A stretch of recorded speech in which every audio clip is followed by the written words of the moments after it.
आज हम लोग क्या सीखेंगे, वृत्त से संबंधित क्वेश्चनों को क्या करेंगे, सॉल्व करेंगे। चैप्टर नंबर क्या है, 11। तो हम लोग पहले वृत्त क्या होता है उसके बारे में हम लोग क्या करेंगे, सीखेंगे। तो ये हम एक रस्सी ले लें, वृत्त से संबंधित क्वेश्चनों को सॉल्व करने के लिए पहले हम लोग उससे संबंधित सूत्रों को क्या करेंगे, जानेंगे और क्या करेंगे, अध्ययन करेंगे। तो चलो, तो सबसे पहले मान लिया जाए कि 5 मीटर क्या ले लिया जाए, रस्सी ले लिया जाए। कितना, 5 मीटर क्या ले लिया जाए, रस्सी ले लिया जाए। ये मुलायम होती है, इसके एक सिरा ये है, दूसरा सिरा क्या है, पी है।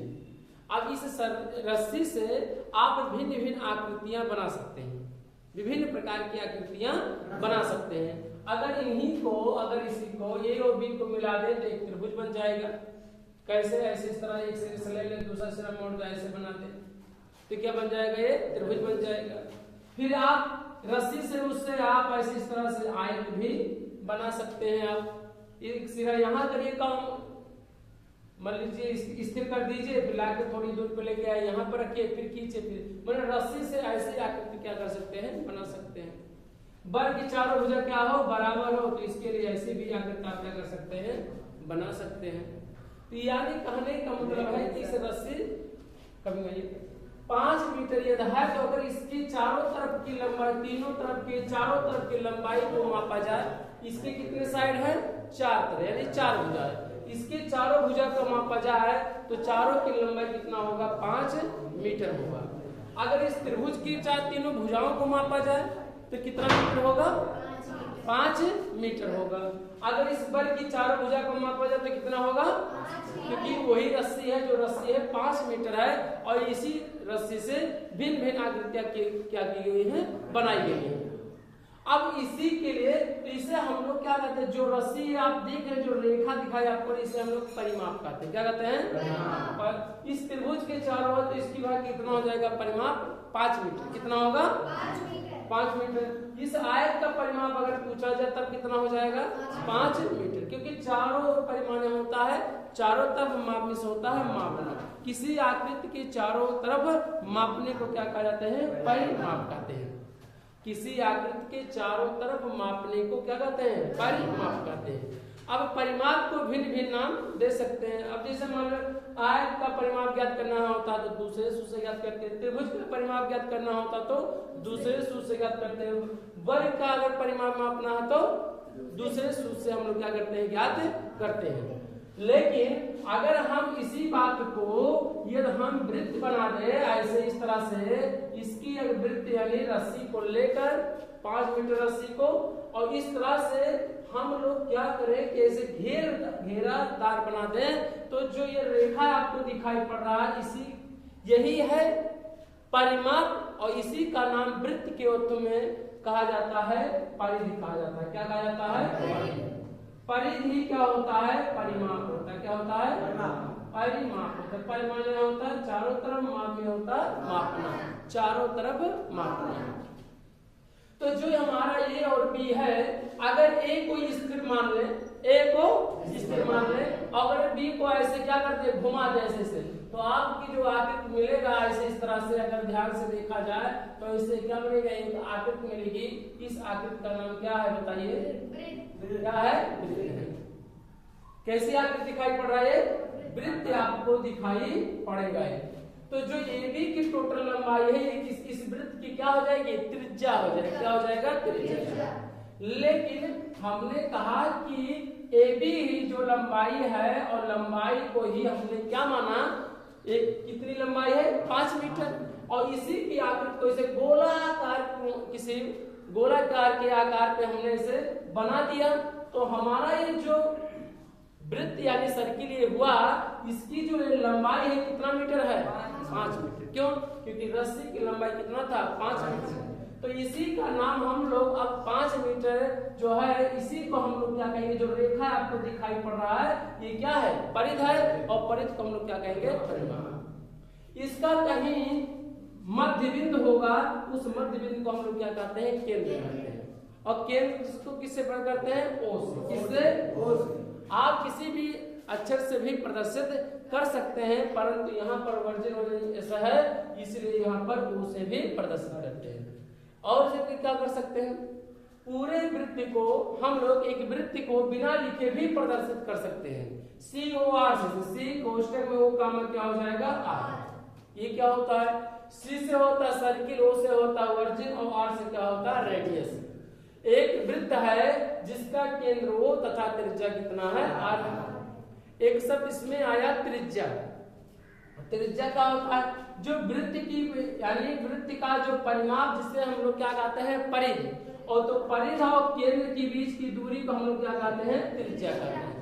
और त्रिज्या को स्मॉल आर से भी प्रदर्शित करते हैं और कैपिटल आर से भी क्या करते हैं प्रदर्शित करते हैं। तो यानी चाहे स्मॉल आर लिखा जाए चाहे कैपिटल आर, कहां से लेकर त्रिज्या क्या होता है, वृत्त के केंद्र से और परिधि के बीच की दूरी को हम लोग क्या कहते हैं, वृत्त की क्या कहते हैं त्रिज्या कहते हैं। और त्रिज्या को किससे प्रकट करते हैं आर से। यही त्रिज्या इसके सामने और बढ़ा दिया जाए आगे, यानी वृत्त के केंद्र से, यानी ए और क्या मान ले बी मान ले, या सी और डी मान ले, क्या मान ले सी और डी मान ले। सी और डी की लंबाई, अगर ओ से डी की लंबाई आर है तो ओ से सी की भी लंबाई कितना होगा आर है। अब ये सी और डी के बीच की दूरी पूछा जाए तो आर और आर जोड़े कितना हो जाएगा 2r, जिससे हम लोग यहाँ से सी से डी की टोटल लंबाई को हम लोग क्या कहते हैं व्यास कहते हैं। क्या कहते हैं व्यास। और व्यास को हम लोग बी से क्या करते हैं प्रदर्शित करते हैं। व्यास यानी सी से डी की लंबाई को हम लोग क्या कहते हैं व्यास कहते हैं। और व्यास को हम लोग किससे प्रदर्शित करते हैं स्मॉल डी से प्रदर्शित करते हैं। कैपिटल डी भी लिख देंगे गलत नहीं होगा, लेकिन आप जानते रहेगा स्मॉल डी से प्रदर्शित करते हैं। क्यों डी से प्रदर्शित, डायमीटर, डायमीटर मतलब क्या होता है व्यास होता है। इसे हिंदी में हम लोग क्या कहेंगे व्यास, क्या कहेंगे व्यास। ये जो अगर देखा जाए आर और आर जोड़ेंगे कितना हो जाएगा 2r, तो जो व्यास होता है त्रिज्या का कितना होता है 2 गुना। 2r का मतलब क्या होगा 2 गुना। तो हम यहाँ पर अगर एक सूत्र लिखें कि यदि वृत्त की त्रिज्या कितना, त्रिज्या क्या होता है वृत्त के केंद्र से परिधि के बीच की दूरी को त्रिज्या कहते हैं और त्रिज्या को r से प्रदर्शित करते हैं। तो यदि वृत्त की त्रिज्या, यदि वृत्त की त्रिज्या, यदि वृत्त की त्रिज्या स्मॉल r हो तब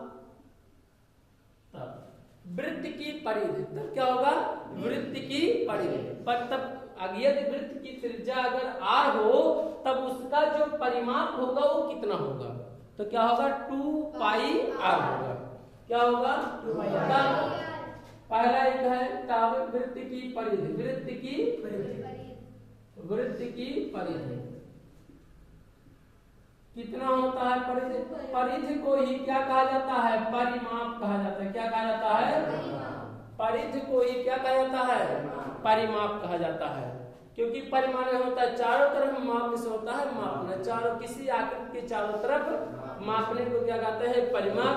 चूंकि आप वृत्त है तो इसके चारों ओर अगर ये है तो जो गणित के लोग हैं बताए गए हैं, बताए हैं कितना होता है 2πr। ये कैसे आता है इसका हम किसी दूसरे पार्ट में हम लोग क्या करेंगे जान लेंगे, सीख लेंगे कैसे 2πr आता है। ठीक, इसको कई पार्टों में छोटे छोटे भागों में डिवाइड में क्या कर दिया गया, कैसे ज्ञात किया गया इसके परिमाप को।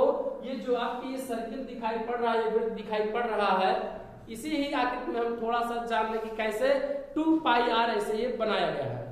इसी वृत्त को हम लोग अगर छोटी सी आकृति बना ले इसे वृत्त और इसको केंद्र मान ले और इसको कई भागों में क्या कर दिया जाए बांट दिया जाए। कितने भागों में, कई भागों में बांट दिया जाए और इन भागों को ऐसे इस तरह से इतने इतने छोटे भागों में ऐसे क्या किया जाए डिवाइड किया जाए। क्या किया जाए डिवाइड किया जाए और भी छोटे छोटे भागों में क्या कर दिया जाए डिवाइड कर दिया जाए। हमें इतना डिवाइड करना है कि जो इसकी साइज आपको घटा और बढ़ा आपको दिखाई पड़ रहा है उस क्या लगे सेम लगे आपको। वैसे सेम तो होगा नहीं परंतु लगभग सेम के क्या हो जाए बराबर हो जाएगी। अब इसको उल्टा, एक उल्टा एक सीधा, जैसे इसकी एक आकृति को हम लोग ऐसे धरे और दूसरी आकृति को हम लोग ऐसे क्या करें उल्टा धर दें इसी का, इस तरह से। फिर दूसरी आकृति धरे ऐसे इस तरह से, ऐसे इस तरह से धरते हुए जाएंगे, ऐसे आगे उल्टा और सीधा, ऐसे इस तरह से धरते हुए जाएंगे, ऐसे इस तरह से, फिर उल्टा, फिर ऐसे सीधा, फिर उल्टा, फिर सीधा, ऐसे इस तरह से। तो आप देखेंगे ऐसे इस तरह से जो इसकी आकृति वृत्ताकार थी, इसका आयता कैसा हो गया? आयताकार हो गया। कैसा हो गया? इसके आप देख रहे होंगे कि ये जो लंबाई है इतना इंक्लूड किया जाए, गोलाकार जो गोलाकार है, तो अगर इसका लंबाई और चौड़ाई जब मापा गया तो ये देखा गया बहुत ही स्पार्ट है, इतना छूट जा रहा है, तो कहीं इतना क्या हो जा रहा है? बढ़ जा रहा है। ऐसे तरह से क्या किया गया? 2 पाई आर क्या किया गया? ज्ञात किया गया कि कितना त्रिज्या होगा, कितना परिध होगा। तो जो आकृति दिखाई पड़ रहा गोलाकार, ये अगर छोटा छोटा होता ऐसे आकृति तो आपको ऐसे आयत की तरह क्या होता दिखाई पड़ता है आपकी आकृति। और ऐसे ही किया गया है, हम लोगों के सिलेबस में नहीं है कि 2 पाई आर या पाई का मान कैसे ज्ञात किया जाए, इसलिए हम इसको हम लोग क्या करेंगे, इसमें केवल क्वेश्चनों को क्या करेंगे? सॉल्व करेंगे। ठीक है, लेकिन आपको थोड़ा सा आइडिया आपको बता दिए कि ऐसे वृत्त को इतने कई भागों में बांटा गया और जिनका जो ये डिस्टेंस है लगभग सबका क्या रहा है? सेम है। और इसके बाद सेम होने के उपरांत ऐसे इस तरह से क्या कर दिया गया? व्यवस्थित कर दिया गया। तो जो आकृति बना कैसा बन गया? आयताकार बन गया। और आयत का क्षेत्रफल लंबाई गुणे चौड़ाई, और आयत का परिमाप 2 कोष्ठक में लंबाई धन चौड़ाई की सहायता से इसकी परिधि को भी क्या कर लिया गया? माप। क्यों? जो इसके चारों तरफ की जो माप होगा, इस वृत्त के चारों ओर भी क्या होगा? उसकी क्या होगा? माप होगा। क्यों? क्योंकि इसके परिधि को ही मिलाकर एक ऐसी आकृति बना गया है, आयताकार बनाया गया है। तो जब जितना इस आकृति का परिधि का या इस आकृति का परिमाप होगा, उतना ही इस वृत्त का भी क्या होगा? परिमाप होगा। इसी की सहायता से ऐसे क्या किया गया था? ज्ञात किया गया था। तो कितना होता है परिमाप? 2 पाई आर। क्या होता है? 2 पाई आर। 2 हमेशा रहेगा। पाई का मान 22/7 होता है और पाई का मान 3.14। इस बात को हम लोग जानेंगे, जो पाई का मान 22/7 है, प्रश्न में लगाते समय ये प्रश्न में कहेगा कि पाई का मान 22/7 जब तक अन्यथा ना कहा जाए तब तक ले 3.14 है। तो अगर प्रश्न में कहेगा 3.14 रखे तो 3.14 रखेंगे, नहीं तो पाई का मान क्या लिखेंगे? 22/7 लिखेंगे क्वेश्चन को लगाते समय। 2 हमेशा रहेगा अगर परिधि ज्ञात किया जाएगा। और पाई का मान कितना? 22/7। आर क्या है? वृत्त की क्या है? त्रिज्या। त्रिज्या क्या होता है? वृत्त के केंद्र से परिधि के बीच की दूरी को हम लोग क्या कहते हैं? त्रिज्या। और देखेंगे अगर यहां से देखा जाए तो जो त्रिज्या है, वृत्त की त्रिज्या, वृत्त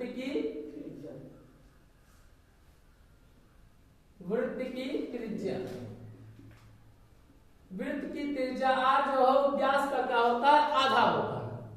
व्यास का क्या होता है? आधा होता है। कैसे याद रखिए? यहाँ पे आप देखे होंगे ये आर है, यहाँ से लेकर ओ से डी की लंबाई कितना है? आर है। यहाँ से लेकर यहाँ कितना है? आर है। अगर देखा जाए तो पूरा व्यास कितना होगा? सी से डी होगा। वृत्त को 2 बराबर भागों में विभाजित करने वाली रेखा को क्या कहते हैं? वृत्त को 2 बराबर भागों में, कौन से भागों में? यानी समान भागों में क्या कर दिया? क्या करते? डिवाइड कर दे, तो उसे हम लोग क्या कहते हैं? क्या कहते हैं? व्यास कहते हैं। और व्यास को किससे प्रदर्शित करते हैं? डी से क्या करते हैं? प्रदर्शित करते हैं। तो जो व्यास है, अगर आर जोड़े कितना हो गया? 2r। तो r बराबर कितना होगा? यहाँ से 2r बराबर कितना होगा? d। तो r बराबर कितना होगा? d बाई कितना हो जाएगा? 2 हो जाएगा। तो यहाँ से r बराबर क्या लिख सकते हैं? d by 2। क्या लिखेंगे? d by 2। इसी को हिंदी में व्यास बटे क्या लिखते हैं? 2। व्यास बटे 2 या r बराबर d बाई क्या लिखेंगे? 2। इसी को भी हम लोग सूत्र की बात में, और एक सूत्र यहाँ जो परिमाप है उसको भी हम लोग क्या करेंगे? सीख लेंगे। यानी r बराबर कितना है? d बाई 2 है। चलिए अब हम लोग क्या वृत्त की क्या है? त्रिज्या। और त्रिज्या कितना है? r बराबर कितना होता है? व्यास का क्या होता है? 2। यानी त्रिज्या व्यास का क्या होता है? आधा होता है। त्रिज्या व्यास का आधा। अगर यहीं से हम लोग इसी बात को तिरछा गुणा करके बटे 1 में तिरछा गुणा करें तो कितना आ जाएगा? d बराबर कितना हो जाएगा? 2 × कितना हो जाएगा r, यानी क्यों 2 का गुणा r में करेंगे कितना हो जाएगा 2r, तो d और 1/1 है तो 1 का गुणा d में करेंगे कितना हो जाएगा d, तो d बराबर कितना होगा 2 × कितना हो जाएगा r हो जाएगा। यहाँ से क्या पता, जो व्यास है ये हिंदी में अगर लिखे हैं व्यास ऐसे इस तरह से हिंदी में व्यास बराबर कितना होगा, तो व्यास बराबर 2 गुणे कितना होगा त्रिज्या, अरे 2 तो हमेशा रहेगा, और r क्या है, r क्या है त्रिज्या, तो 2 गुणे कितना हो जाएगा r, यानी 2 गुणे क्या होगा त्रिज्या।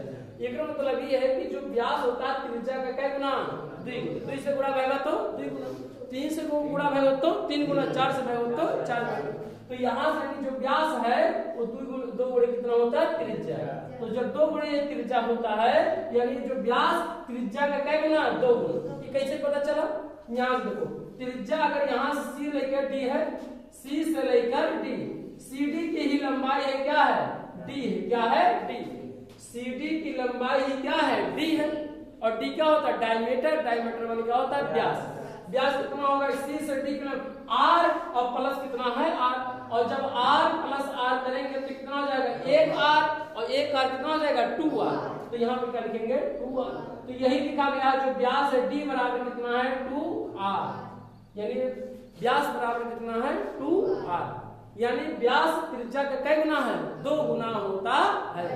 यहाँ से भी ऐसे r जोड़ेंगे कितना हो जाएगा 2r, तो जो व्यास है त्रिज्या का क्या गुना होता है 2 गुना, और त्रिज्या क्या होता है व्यास का क्या होता है आधा होता है, आधा माने बटे 2, यहाँ देख सकते हैं कि r बराबर d/2 है, तो बटे 2 है यानी उसका जब आधा जब बटे 2 रहता है तो उसे शब्दों में हम लोग क्या कहते हैं आधा कहते हैं, क्या कहते हैं, और 4 होता है तो हम लोग क्या कहते हैं चौथाई, 3 होता है तो क्या कहते हैं तिहाई, बात समझने के नहीं शब्दों में उसे, और आधे को हम लोग क्या करते हैं बटे 2, जब भी आधा करना होता है तो 200 क्या करते हैं भाग दे देते हैं, यानी यहाँ व्यास बराबर कितना गया 2 गुणे कितना हो गया त्रिज्या। अब हम लोग क्या करेंगे वृत्त का क्षेत्रफल, क्या पढ़ेंगे वृत्त का क्षेत्रफल, वृत्त का क्षेत्रफल, वृत्त का क्षेत्रफल कैसे ज्ञात किया गया, जैसे अभी हमने आपको आदत बनाया, ये जो आकृति यही वृत्त है, इसको कई भागों में क्या करें छोटे छोटे भागों में काट दिया गया, और यह एक तरह से ऊपर नीचे के व्यवस्थित किया गया, तो आपको दिखाई पड़ रहा होगा, कैसा दिखाई पड़ रहा है देखिए बताइए, दिखाई पर कैसा पड़ रहा है, ये आयताकार दिखाई, और आयत का क्षेत्र कितना लंबाई गुणे चौड़ाई, लंबाई गुणे चौड़ाई, उसी की सहायता से इसी की सहायता से पाई का मान क्या ज्ञात किया गया, और पाई के मान के आधार पर क्या ज्ञात किया है वृत्त के क्षेत्रफल को हम लोग पाई r स्क्वायर करते, क्या कहेंगे पाई r, पाई का मान सदैव रहेगा, r क्या है वृत्त की क्या है त्रिज्या है, वृत्त की क्या है त्रिज्या है, और त्रिज्या को हम लोग किससे r से प्रदर्शित करते हैं, तो पाई का मान सदैव रहेगा, और r स्क्वायर r क्या है त्रिज्या, r क्या है त्रिज्या, और त्रिज्या का क्या हो जाएगा स्क्वायर हो जाएगा।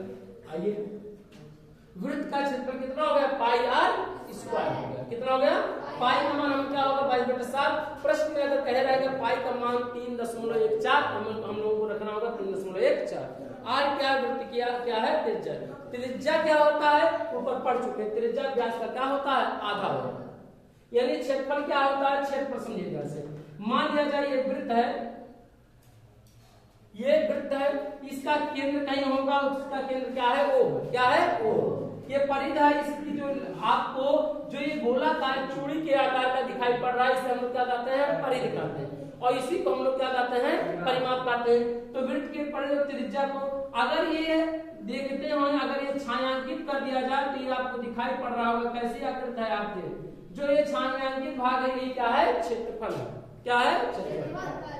इस बात का हमेशा याद रखना होगा कि वृत्त और गोला दोनों सेम नहीं होते, दोनों समान नहीं होते हैं, गोले में लंबाई चौड़ाई और क्या होता है ऊंचाई भी होता है। जब आप गोला यानी गेंद आप देखे होंगे, गेंद को क्या कहा जाएगा वृत्त ना कहकर क्या कहा जाएगा गोला कहा जाएगा, क्योंकि उसमें लंबाई भी होता है चौड़ाई भी होता है और ऊंचाई भी होता है, 3 डायमेंशन में होता है, उसे कहा जाता है त्रिविमीय उसे कहा जाता है।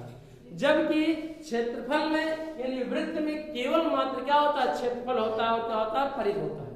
क्षेत्रफल का मतलब है जिसमें लंबाई हो और चौड़ाई हो, ये इस बात का हमेशा याद रखना होगा, बगैर 3D के यानी लंबाई और चौड़ाई रहे तो ऊंचाई भी होना पड़ेगा, क्योंकि एक कागज ले लिया जाए तो इस कागज में इसका आकार कैसा आप देख सकते हैं कैसा है वृत्त, वृत्त क्या है कार, परंतु इसमें क्या है, लंबाई है और क्या है, चौड़ाई है, लंबाई और चौड़ाई।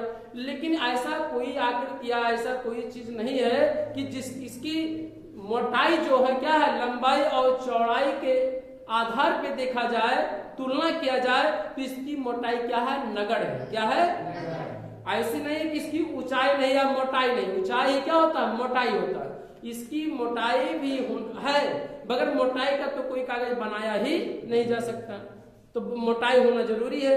तो लंबाई हो गया, चौड़ाई हो गया और क्या हो गया इसमें, मोटाई। परंतु इस मोटाई में क्यों नहीं काउंट किया जा रहा है, क्योंकि लंबाई और चौड़ाई के अकॉर्डिंग देखा जाए तो इसकी जो मोटाई है वो क्या है, नगण्य है। क्या है, नगण्य है। कई एमएम होगा आप अनुमान लगा सकते हैं, और कितना लंबा चौड़ा होगा ये भी अनुमान लगा सकते हैं। अब लंबाई और चौड़ाई के आधार पे इसीलिए कहा जाता है कि जो वृत्त है, वृत्त में केवल क्या होता है, लंबाई और चौड़ाई होता है, मोटाई नहीं होता। इसीलिए इसे कहा जाता है टू डायमेंशन। क्या कहा जाता है, हिंदी में कहा जाता है द्विविमीय। इसमें केवल मात्र क्या होता है, क्षेत्रफल होता है। जो सामने आप ये सफेद दिखाई पड़ रहा होगा, ये क्या है, ये क्षेत्रफल है। क्या है, क्षेत्रफल है।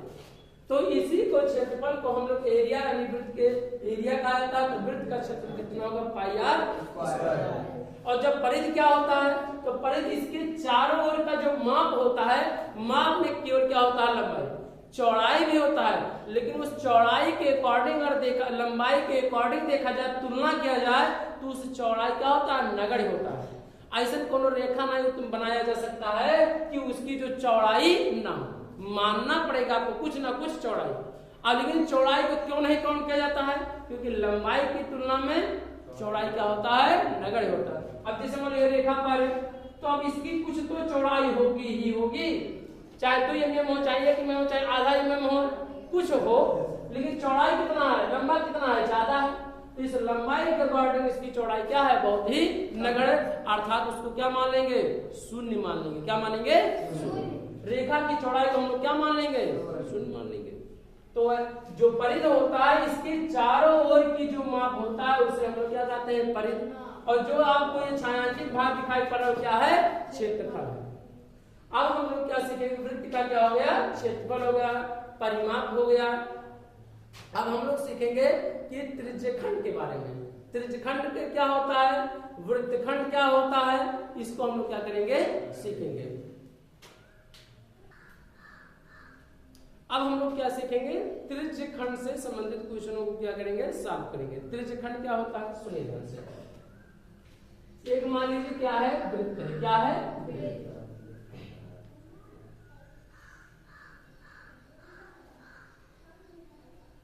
ये क्या है, वृत्त है। इस वृत्त को COR से भी पढ़, सी कोष्टक में O कामा क्या लिख सकते हैं, R। एक इसका मतलब है कि इसी से क्या होता है, सर्किल, O से क्या होता है, वर्जिन, और R से क्या होता है, रेडियस। इसका मतलब हिंदी में अगर इसे शॉर्टकट में लिखे हैं या विस्तार से लिखे हैं, इसे शॉर्टकट में विस्तार से लिखे, तो ये एक वृत्त है जिसका केंद्र O तथा त्रिज्या क्या है, R। इसका मतलब एक वृत्त है जिसका केंद्र O, त्रिज्या कितना है, R। पहले अगर इसे C कामा S कामा क्या करते, L लिख दें ऐसे, तो ये भी वही अंकित करता है। एक वृत्त है जिसका केंद्र S तथा त्रिज्या कितना है, L। ये जो पहला वाला लिखा जाता है वो क्या है, वृत्त का केंद्र, और जो दूसरा वाला होता है वृत्त की क्या होती है, त्रिज्या होता है। समझे नहीं? तो एक वृत्त है COR, एक वृत्त COR। इसका मतलब एक वृत्त है जिसका केंद्र O है तथा त्रिज्या कितना है, R। एक वृत्त के केंद्र को O से, त्रिज्या को R से, और शॉर्टकट में संक्षेप में COR लिखते हैं। C से सर्किल O से, ओरिजिन R से, रेडियस, और शॉर्टकट में COR। C से बार बार कह रहे हैं कि CO वृत्त की, यानी एक वृत्त है जिसका केंद्र O तथा त्रिज्या कितना है, R। पहले वृत्त का केंद्र लिखा जाता है, इसके बाद वृत्त की क्या लिखी जाती है, त्रिज्या लिखी जाती है। वृत्त का मान लीजिए क्या है, केंद्र है वो है, और ये जब वृत्त त्रिज्या द्वारा 2 भागों में डिवाइड होता है तो उसे हम लोग 2 खंड प्राप्त करते हैं। तो खंड माने क्या होता है, टुकड़ा, और वृत्त माने वृत्त का, और त्रिज्या माने त्रिज्या द्वारा। जब वृत्त त्रिज्या द्वारा 2 भागों में डिवाइड होता है तो उसे हम लोग क्या कहते हैं, वृत्त त्रिज्य खंड, वृत्त का त्रिज्य खंड कहते हैं। यह दो प्रकार का होता है, एक लघु वृत्त खंड, एक लघु त्रिज्य खंड। दीर्घ माने क्या होता है बड़ा, और लघु माने क्या होता है छोटा। यह केंद्र ये त्रिज्या मान लिया जाए क्या है, ये है, और ये त्रिज्या कितना है बी है, एक त्रिज्या क्या है OA और OB। OA की लंबाई कितना है R है, और OB की भी लंबाई कितना है R है, क्योंकि ये वृत्त की क्या है, ये त्रिज्या है। वृत्त की त्रिज्याएं सदैव क्या होती हैं, बराबर होती हैं। क्या होती हैं, बराबर होती हैं। वृत्त की त्रिज्याएं सदैव क्या होती हैं, बराबर होती हैं। अब आपको देख रहे होंगे कि अगर इसी का टुकड़ा अगर निकालना ऐसे इस तरह से दिखा दें, अलग से ऐसे इस तरह से हम आपको दिखा दें, ऐसे इस तरह से, बताइए आपके दो दिख रहे हैं, यहाँ से क्या कर दिया गया, काट दिया गया। ये वृत्त कैसे दो भागों में डिवाइड हुआ, त्रिज्या द्वारा हुआ। जब त्रिज्या द्वारा होगा तो उसे हम लोग क्या कहेंगे, त्रिज्य खंड कहेंगे। और जब जीवा द्वारा डिवाइडेड होता है तो उसे हम लोग क्या कहते हैं, वृत्त खंड कहते हैं। क्या कहते हैं, तो वृत्त खंड। पहले हम लोग त्रिज्या को सीख लें, इसके बाद क्या करें, वृत्त खंड। तो इसे ये बड़ा वाला है ना, तो इसे हम लोग क्या कहेंगे, दीर्घ है। क्या लिखेंगे, दीर्घ माने क्या होता है बड़ा, दीर्घ त्रिज्य खंड, दीर्घ त्रिज्य खंड। खंड खंड माने क्या होगा, टुकड़ा। और जो छोटा वाला होगा उसे हम लोग क्या कहेंगे, लघु त्रिज्य खंड। तो इसी बात को हम लोग जो दूसरा आकृति है इसी में ऐसे हम दिखा दें ऐसे इस तरह से, तो जो छोटा वाला है इसे हम लोग क्या पढ़ेंगे, लघु, और क्या लिखेंगे, त्रिज्य, और क्या लिखेंगे, खंड। खंड माने क्या होगा, टुकड़ा। लघु माने क्या होता है, छोटा। तो यानी वृत्त का छोटा टुकड़ा। दीर्घ त्रिज्य खंड माने वृत्त का बड़ा टुकड़ा। समझे कि नहीं, दीर्घ माने क्या होता है बड़ा, लघु माने क्या होता है छोटा। तो यानी वृत्त कितने भागों में डिवाइड हुआ, दो भागों में। कौन कौन, दीर्घ त्रिज्य खंड और लघु त्रिज्य खंड। आपको दिखाई पड़ रहा होगा कि अगर ये दो भागों में डिवाइड हुआ तो दो चीजें डिवाइडेड हुआ। कौन चीज, एक तो वृत्त की परिधि भी डिवाइड हुआ होगा। क्या होगा, क्या भाई, किनारे किनारे देखो तो ये क्या है, बड़ा है, और यहाँ से देखो तो क्या ही छोटा है। कौन छोटा है, परिधि। क्या है, परिधि। परिधि को ही क्या कहा जाता है, परिमाप कहा जाता है। क्या कहा जाता है, परिमाप कहा जाता है। तो जो परिधि की जो लंबाई होता है उसे दीर्घ चाप कहते हैं। क्या कहते हैं, दीर्घ चाप कहते हैं। क्या कहते हैं, दीर्घ चाप। और जो छोटा वाला होता है ये से बी वाला है, इसे हम लोग क्या कहते हैं, लघु चाप। लघु चाप। क्या लिखेंगे, लघु चाप। अब चाप को किससे प्रदर्शित कैसे करते हैं, चाप को हम लोग लघु चाप ये भी, और चाप को ये भी के ऊपर ऐसे इस तरह से वक्र में अर्धगोलाकार के रूप में क्या करते हैं, आकृति बना देते हैं, चिन्ह बना देते हैं। ये क्या पढ़ा जाएगा, चाप। चाप ए बी। कौन चाप, लघु चाप ए बी। चाहे शब्दों में कहे और चाहे शॉर्टकट में ऐसे इस तरह से। इसे भी क्या कहेंगे, दीर्घ चाप। क्या लिखेंगे, ए बी। क्या लिखेंगे, दीर्घ चाप ए बी। ये जो ऊपर है निशान किस चीज का निशान है, चाप का पहचान। अगर दोनों बीच का त्रिज्या के बीच का कोण अगर थीटा हो, क्या हो, थीटा हो, तब इसका क्षेत्रफल कितना होगा, लघु वृत्त त्रिज्य खंड का क्षेत्रफल कितना होगा, और दीर्घ वृत्त खंड का क्षेत्रफल कितना होगा। तो थीटा कोण वाले, नेक्स्ट की बात करेंगे, थीटा कोण वाले का हो, थीटा कोण वाले, थीटा कोण वाले त्रिज्य खंड का क्षेत्रफल, त्रिज्य खंड का क्षेत्रफल, क्षेत्रफल, त्रिज्य खंड का क्षेत्रफल कितना होगा, थीटा कोण वाले त्रिज्य खंड का क्षेत्रफल। यहाँ जैसे मान लीजिए यहाँ से थीटा कोण वाले क्या लिखेंगे,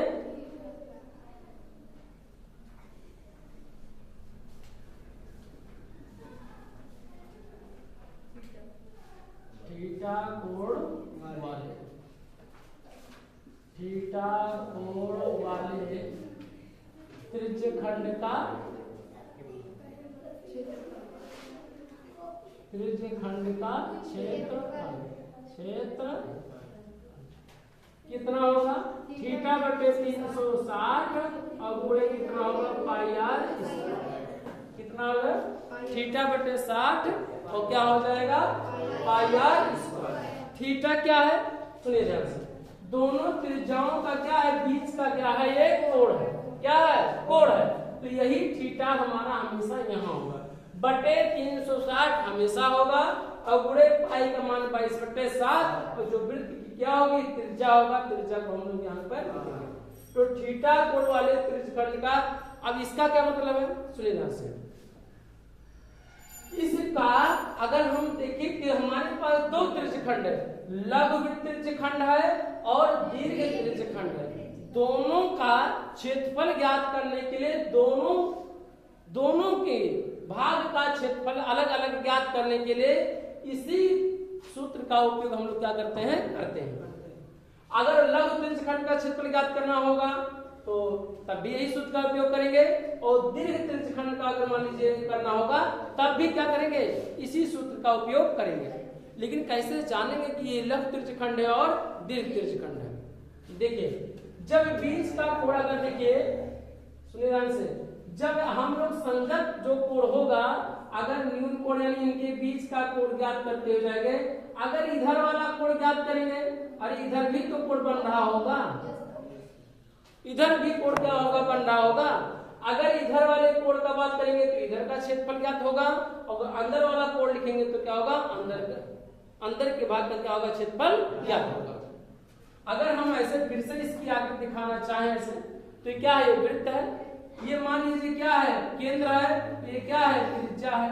अगर ये थीटा होगा तो अगर ये इतना थीटा यदि होगा, ये से बी की बीच का कोण थीटा होगा, तो इधर वाले का कितना होगा, 360 माइनस कितना होता है, थीटा होता है, क्योंकि वृत्त के केंद्र पर कितने इसका कोण बनता है, 360 इसका बनता है। तो अगर ये थीटा है तो यहाँ वाला कोण कितना होगा, 360 माइनस थीटा। अब दीर्घ त्रिज्यखंड का ज्ञात करना होगा, तो दीर्घ वाले क्षेत्रफल का क्या करेंगे, अकॉर्डिंग क्या करेंगे, कोण को लिखेंगे। अगर लघु वाले को ज्ञात करना होगा तो हम लोग क्या करेंगे, लघु वाले त्रिज्यखंड के बीच का कोण को हम लोग क्या करेंगे, वहां पर लिखेंगे। इस तरह से दीर्घ और लघु त्रिज्यखंड का क्षेत्रफल क्या करते हैं, हम लोग ज्ञात कर लेते हैं। अब हम लोग आते हैं कि चाप की लंबाई को कैसे मापेंगे। एक चाप आपसे ए से बी की लंबाई है, जिसे हम लोग क्या कहते हैं, लघु चाप कहते हैं, और यहां से अगर मापेंगे क्या हो जाएगा, दीर्घ चाप हो जाएगा। तो दोनों सूत्रों का, दोनों का चाहे लघु चाप हो और चाहे दीर्घ चाप हो, दोनों के लिए एक ही सूत्र का उपयोग करते हैं। वह कौन सा है, थीटा कोण वाले त्रिज्यखंड के चाप की लंबाई, त्रिज्यखंड के चाप की लंबाई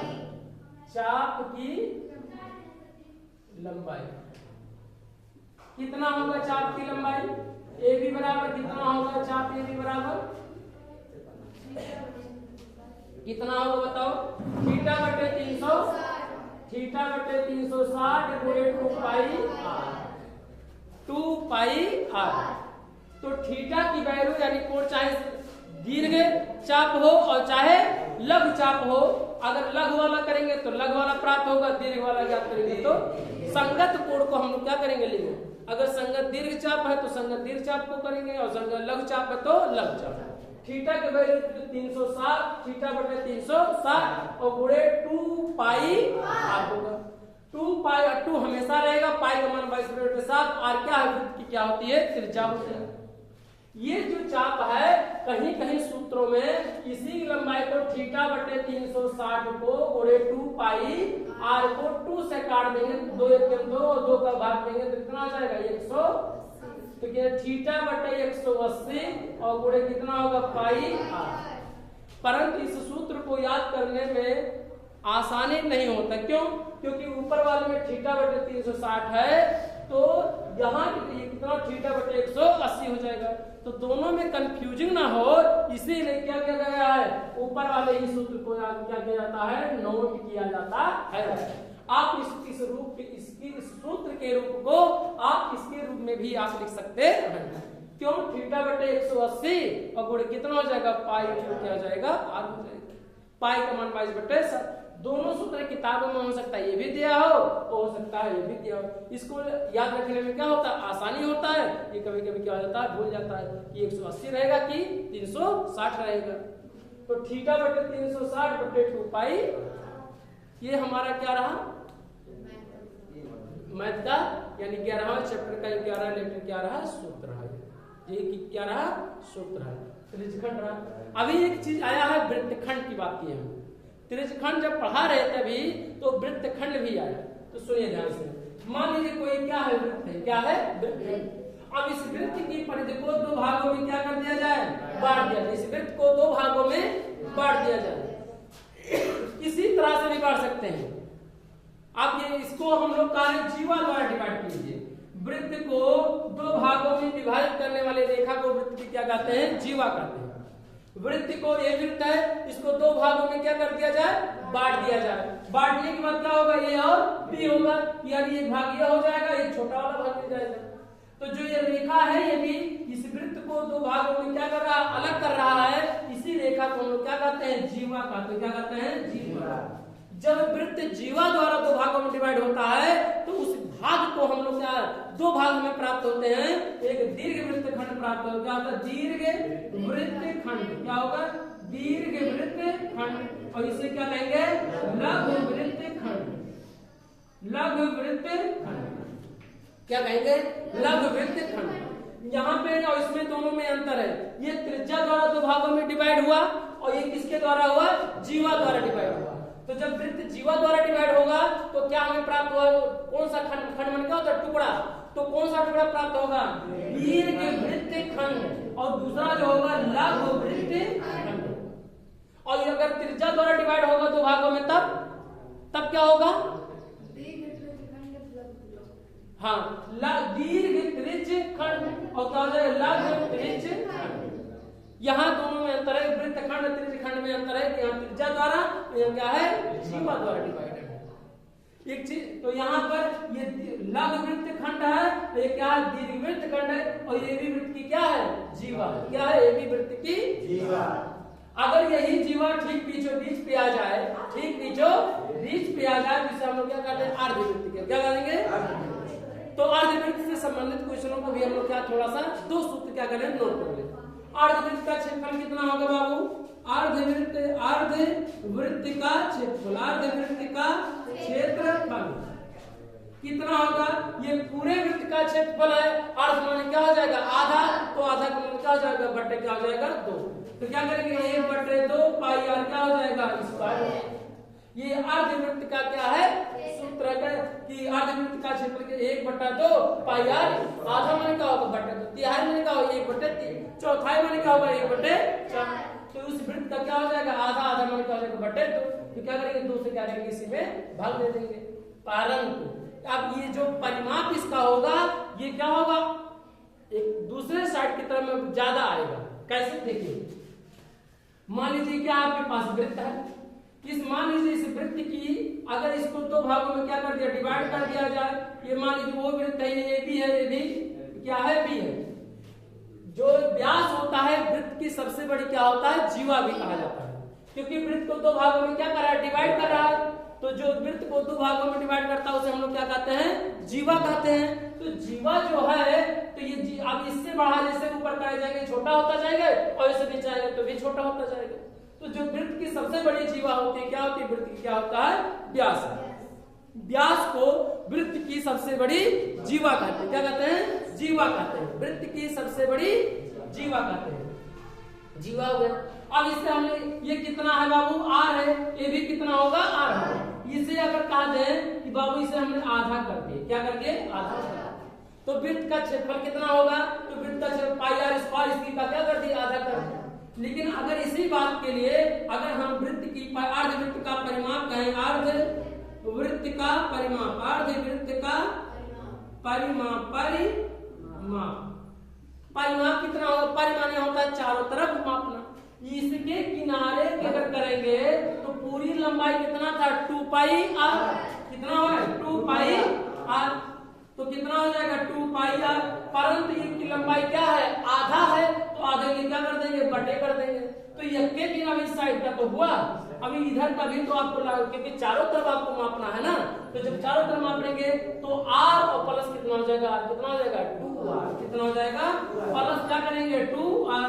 2 से 2 क्या हो जाएगा, कैंसिल। कितना पाई आर प्लस क्या होगा, 2 हो जाएगा, आर हो जाएगा। यानी अगर देखा जाए, अगर आर कॉमन ले लें तो पाई प्लस कितना हो जाएगा 2 होगा। कितना होगा? आर इसमें भी कॉमन, आर इसमें भी कॉमन, तो क्या होगा? पाई प्लस कितना हो जाएगा 2। तो अर्धवृत्त का जो परिमाप है कितना हो जाएगा? आर कोष्टक में पाई प्लस कितना हो गया? 2 हो गया। बहुत से लोग गलती कहां करेंगे कि पूरे अर्धवृत्त का परिमाप कितना होगा? 2 पाई आर, और इसका आधा कर देंगे तो कितना हो जाएगा? 2 से कैसे पाई और क्या लिखेंगे? आर लिखेंगे, परंतु क्या हो जाएगा? गलत हो जाएगा। क्यों? क्योंकि नीचे का जो है इसकी क्षेत्रफल लंबाई का काउंट नहीं करेंगे। और परिमाप में परिमाण क्या होता है? चारों तरफ मापना होता है, मापना। तो ये तो इतना ही तो होगा, पाई इंटू कितना होगा? आर होगा, पाई इंटू आर। ये क्यों? क्योंकि अर्धगोलाकार है, तो इसकी किनारे का कितना हो जाएगा? पाई आर में 2 पाई आर का क्या हो जाएगा? आधा, तो 2 से क्या हो जाएगा? कैंसिल, तो पाई आर। परंतु इधर की भी साइड को तो आपको क्या करना होगा? मापना होगा। तो आर आर जोड़ेंगे कितना हो जाएगा? 2 आर जोड़ेंगे कितना आएगा? तो बहुत से चांस आते हैं, गलत होने के ज्यादा चांस होते हैं यहाँ पर। तो इस बात का हमेशा याद रखेंगे, अर्धवृत्त का परिमाप कितना होगा? तो आर कोष्टक कितना होगा? पाई प्लस कितना होगा? अब हम लोग इससे संबंधित क्वेश्चनों को क्या करेंगे? हम लोग सॉल्व करेंगे नेक्स्ट पार्ट। धन्यवाद।